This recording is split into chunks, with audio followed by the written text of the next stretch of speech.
Sabe como um simples pedido em família para desenhar um relógio pode de repente se tornar a chave para a gente entender os algoritmos que comandam o nosso mundo? Pois é, essa aqui é uma análise que começa com um desafio super pessoal e nos leva para uma nova forma de alfabetização. Uma que, olha, é mais do que necessária para o século XXI. E tudo começa aqui. Não num laboratório de tecnologia, nem numa sala de reunião de uma grande empresa. Começa com uma questão profundamente humana. É nesse ponto de partida, nesse pedido familiar, que a gente encontra a sementinha de uma ideia que pode transformar a nossa relação com a tecnologia. A tarefa, à primeira vista, parecia bem simples: desenhar um relógio. Um objeto que todo mundo conhece, né?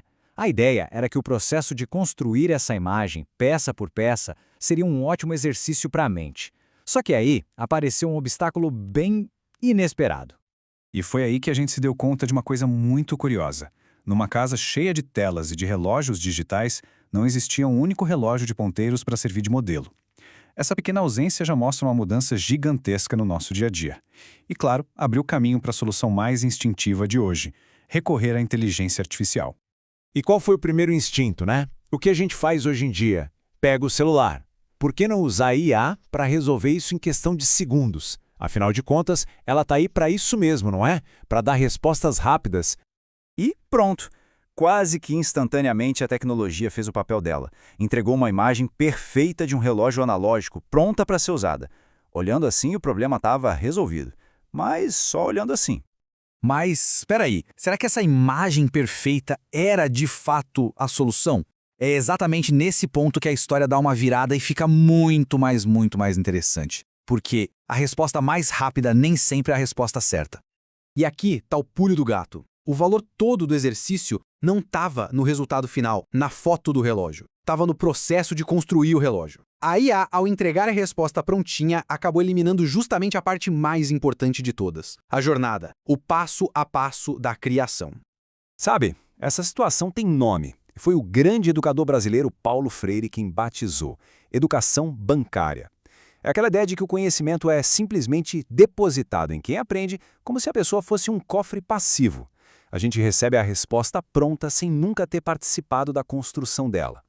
Então, aquela imagem perfeita do relógio, ela não era a solução. Na verdade, ela era o que o Freire chamava de situação limite.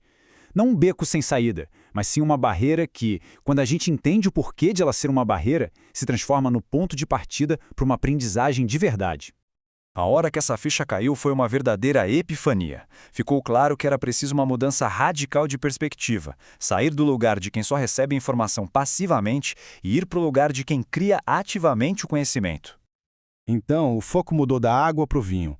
A pergunta deixou de ser como é um relógio e passou a ser quais são os passos para desenhar um relógio do zero. O que importava não era mais o objeto, e sim a ação. Não era o quê, mas o como. E aí a conversa com a IA muda também. Em vez de pedir a imagem final, o pedido foi por ajuda para criar um passo a passo, uma receita de bolo, um macete. E essa sequência de instruções, essa receitinha, é a definição exata de um algoritmo. E esse ciclo, sabe, de criar o algoritmo e depois refletir sobre o que foi feito, é exatamente o que o Freire chamou de praxis. É a união poderosa entre a teoria e a prática. É nesse movimento que o conhecimento de verdade é construído. Essa história toda do relógio, ela não é só um caso curioso, tá? Ela funciona como uma ponte perfeita que ilustra um modelo de educação super poderoso. Um modelo que nos prepara para enfrentar desafios muito mais complexos do nosso tempo. Agora, olha que interessante essa comparação. De um lado, o modelo bancário, receber passivamente a imagem do relógio. Do outro, o modelo problematizador, criar ativamente um método para desenhá-lo. É a diferença brutal entre ser um espectador passivo e ser um autor, um co-criador do próprio conhecimento.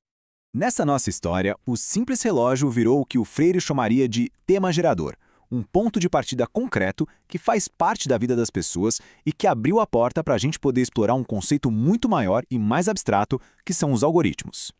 E essa habilidade de criar e entender processos, essa alfabetização algorítmica, ela vai muito, mas muito além de desenhar relógios.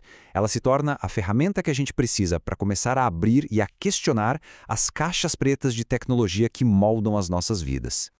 E o objetivo final de tudo isso é chegar no que Freire chamava de conscientização. É muito mais do que só saber que os algoritmos existem. é desenvolver uma consciência crítica que nos dá a capacidade de fazer as perguntas difíceis sobre essas caixas pretas que decidem tudo, desde as notícias que a gente lê até se nosso crédito vai ser aprovado ou não.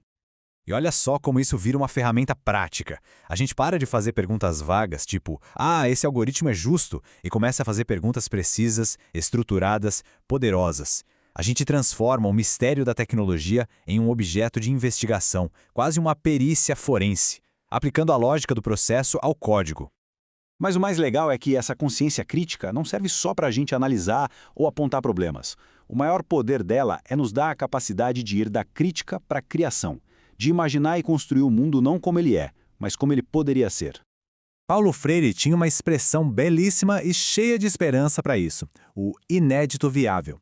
É nossa capacidade de enxergar além das barreiras, das situações limite. É poder sonhar e criar soluções novas, mais justas, mais humanas, que ainda não existem, mas que são totalmente possíveis. E tudo isso nos leva de volta a uma das frases mais poderosas do Freire, que amarra toda essa jornada. O processo de aprender a desenhar o relógio não mudou a tecnologia, claro, mas mudou a pessoa que estava interagindo com ela, e isso abriu um universo inteiro de novas possibilidades. Então a provocação final que fica é essa.